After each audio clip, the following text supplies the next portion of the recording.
ಒಂದು ಬಹಳ ನೆನಪಿಟ್ಕೊಳ್ಳುವಂತ ಮತ್ತು ಮುಖಾಲಿಗರ ಮನೆತನದಲ್ಲಿ ನನಗನಿಸಿದ ಮಟ್ಟಿಗೆ 97 ವಯಸ್ಸಿನ ಇವತ್ತು ಹಿರಿಯರು ಅವರ ಎಲ್ಲ ಬಂಧು ಬಳಗ ಮರಿ ಮೊಮ್ಮಗ ಸೊ ಇಬ್ಬರು ಒಂದು ಶ್ರೇಷ್ಠವಾದಂತಹ ಧಾರ್ಮಿಕ ವಿಧಿವಿಧಾನಗಳ ಮೂಲಕ ಒಂದು ಗೌರವಾರ್ಪಣೆ ಮತ್ತು ಅವರ ಆಶೀರ್ವಾದ ತಗೊಳ್ಳೋಸ್ಕರ ನಾವೆಲ್ಲ ಇಲ್ಲಿ ಸೇರಿದ್ದೀವಿ. ಜೊತೆಗೆ ಅವರ ಮೊಮ್ಮಗಳು ಏನ್ ಹೆಸರು?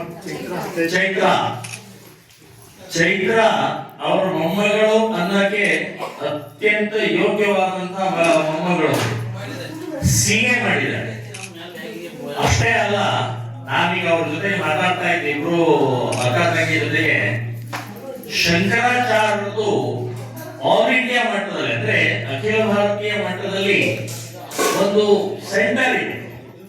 ಅದ್ವೈತ ಪ್ರಸಾರದ ದೃಷ್ಟಿಯಿಂದ ಇಡೀ ದೇಶದಲ್ಲಿ 1,000 ಜನರಿಗೆ ಸೆಲೆಕ್ಟ್ ಮಾಡಿದ್ದಾರೆ. ಅದರೊಳಗೂ ಇವರಿಬ್ಬರು ಅಕ್ಕ ತಂಗಿ ಇದ್ದಾರೆ. ಬಹಳ ದೊಡ್ಡ ಪರಿಶ್ರಮ ಪಡ್ತಾ ಇದ್ದಾರೆ.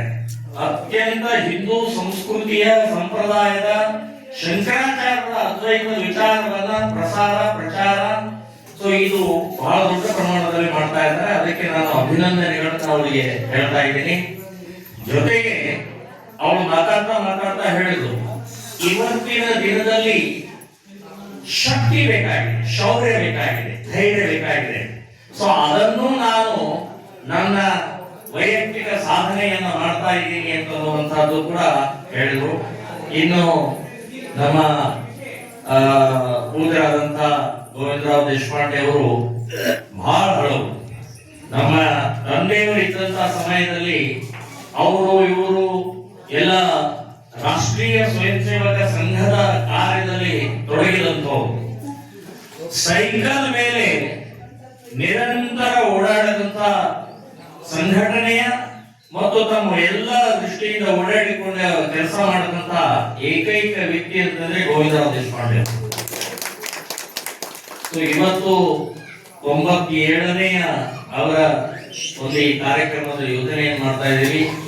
100ಕ್ಕೆ 100 ಹೇಳ್ತೀನಿ, 100 ವಯಸ್ಸು ದಾಟಿ ಮತ್ತೆ ನಾವು ಈ ಕಾರ್ಯಕ್ರಮದಲ್ಲಿ ಭಾಗವಹಿಸ್ತೀವಿ ಅಂತ ಸಂದರ್ಭದಲ್ಲಿ ಕಲ್ಮೇಶ್ವರದ ದೇವಸ್ಥಾನದಲ್ಲಿ ನಾವೆಲ್ಲ ಸೇರಿದ್ದೀವಿ.